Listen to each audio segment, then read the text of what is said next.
Magkasama tayong naglilingkod kay Lord.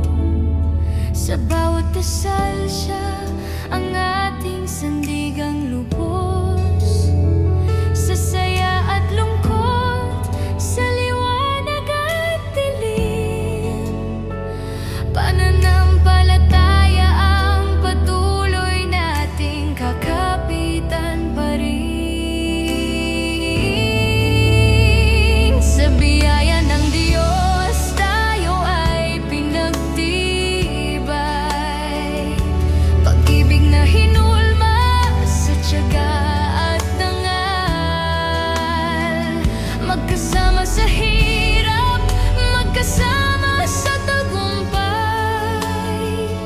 Sa grasya ng Diyos tayo ay patuloy na binubuhay.